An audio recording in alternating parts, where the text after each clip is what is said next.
This is NDTV, and you're watching Classics. Hello, and welcome to another episode of Eye to Eye.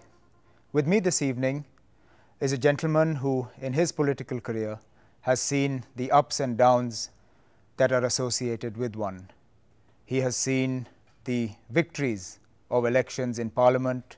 He has tasted ministerial success in ministerial positions over time. But he has also seen the downswings associated with politics, with electoral defeat, while his party projected him as the chief ministerial candidate in the recently concluded elections in Jammu and Kashmir. With me is none other than Omar Abdullah, Member of Parliament and President of the Jammu and Kashmir National Conference. Hello, Mr. Abdullah, and welcome to the program. Thank you. It's nice to be here with you this evening. Mr. Abdullah, a lot of people say that perhaps things couldn't get much worse than they are now. From a two-thirds majority in the Assembly reduced to 28, where do you and your party go from here? At the outset, can I request you, since we are so similar in age, that don't address me as Mr. Abdullah. It's very formal. Just call me Omar and we'll take it from there. Where we go from here is a question that I have frequently put to myself since October of last year. Obviously, in the elections, one expected to win, one expected to move forward from there. The result was a surprise, I have to say. I think now, for me, the biggest challenge is to reorient the National Conference, to make it more visible amongst the people again, to give it a public posture, to take it back to the ideology, perhaps, that was responsible for the success of the National Conference. And that is why I have taken some decisions over the last few months, most recently, of course, the decision to leave the NDA. Well, yes, allow me to interrupt you there. Your decision to leave the NDA is perhaps one of the most controversial decisions that you've taken in your short political career. Controversial because you spent 3 years with this government, you spent 3 years as a minister, you were widely perceived to be one of the most eloquent and television-friendly ministers, and yet the moment you lose the elections, you leave.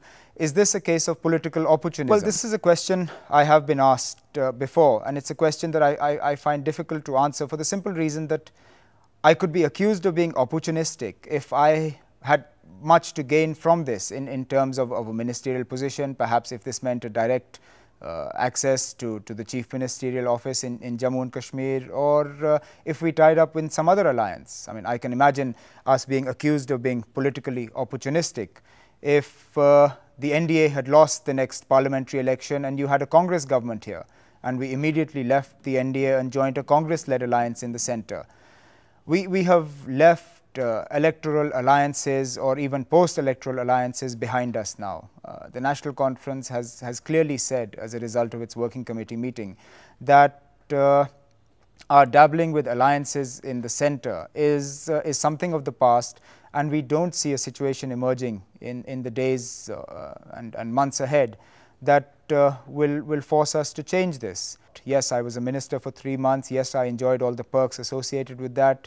Yes, I had a lot of travel and all the fun that goes with that as well.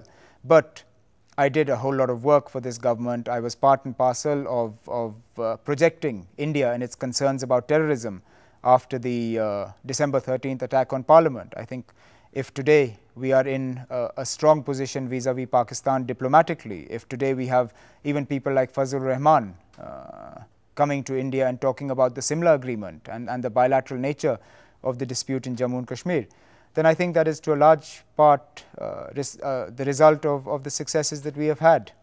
Would your decision to leave the NDA have been different if you had won the elections and if you had been chief minister? Well, today. Interesting question, but unfortunately my answer is going to have to be a hypothetical one, and it is essentially my word against yours. You perhaps would believe that if the National Conference had won the elections, then we would have continued our policy of remaining close to any government that comes in at the centre. I would like to believe that perhaps, if not immediately after winning the elections, but certainly in due course of time, the National Conference would again have reviewed its decision to have been a part of the NDA.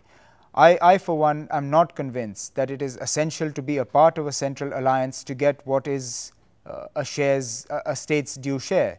And therefore, if not today, then tomorrow, the National Conference would have left the National Democratic Alliance and struck out on its own.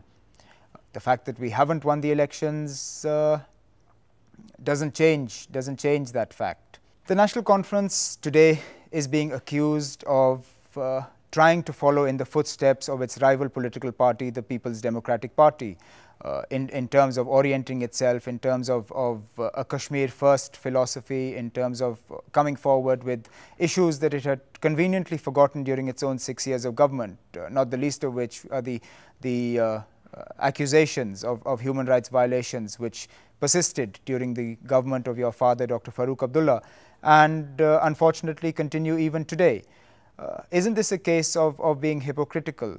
During your own government, you conveniently ignored human rights violations, but now that you're in the opposition, you scream about the human rights violations taking place there. What is it that you have to say about this? Well, I think one of the greatest tragedies of this entire 13 years of terrorism in Jammu and Kashmir has been the incidents of human rights violations that have been reported right since 89-90, when militancy erupted in Jammu and Kashmir.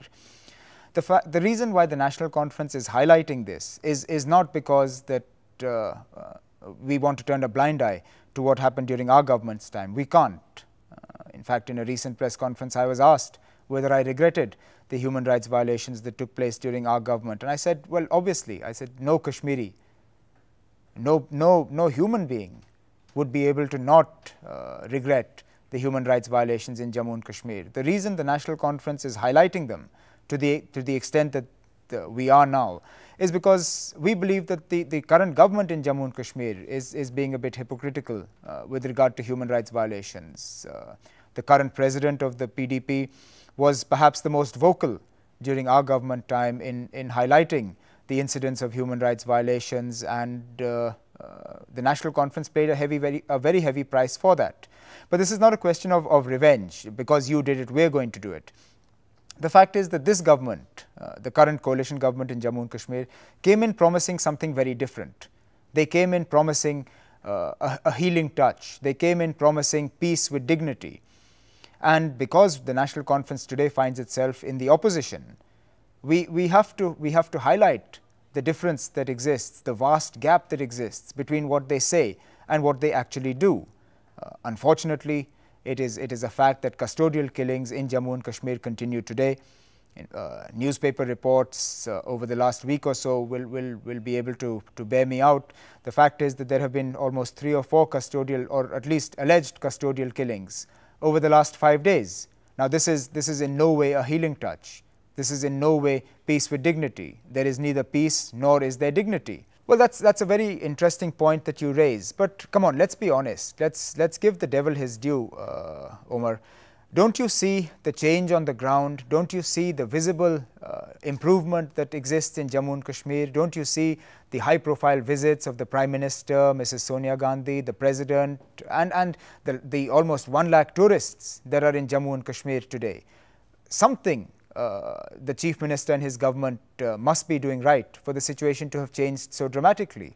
Well, yes, point taken. On the face of things, the situation in Jammu and Kashmir has improved to the extent that we have tourists in Srinagar, to the extent that so far, touch wood, and I hope it remains this way, the Amarnath Yatra has passed off peacefully. Yes, we have had a spate of high-profile visits, but let's not forget, all this is not directly a consequence of the actions of the state government. A part of this also has to be, a part of this credit must also be given to the Prime Minister and his decision to extend the hand of friendship towards Pakistan. We have seen a similar situation in Jammu and Kashmir a few years ago. Allow me to ask you to cast your mind back to the year 99, when we had the war in Kargil. Just before the war in Kargil, you had the Prime Minister of India visiting Pakistan by bus. And there was an enormous feel-good factor. There was a feel-good factor in India, there was a feel-good factor in Pakistan, and as a result of this, there was a feel-good factor in Jammu and Kashmir as well. There was a flurry of tourists visiting the valley, and honestly, the situation looked almost like it did in 88, 89 prior to the outbreak of militancy. And then what did we have? We had the war in Kargil, and overnight the situation changed. So yes, I have no hesitation in giving a degree of credit to the state government and a degree of credit to the central government as well for the situation in Jammu and Kashmir today. But I would seriously and honestly like to caution them not to be complacent. Jammu and Kashmir has not turned a corner as yet. Perhaps we are at the edge of a corner. If we continue to persist with the right policies, if we continue to persist to reach out to the people of Jammu and Kashmir, if we continue to persist with our dialogue process, both internal and external, perhaps then we will begin to turn a corner. But by no means is the situation back to normal. And I think we really need to be careful about this, because otherwise time has shown now and again, the moment we are complacent, something turns around and bites us, and we go all the way back to square one.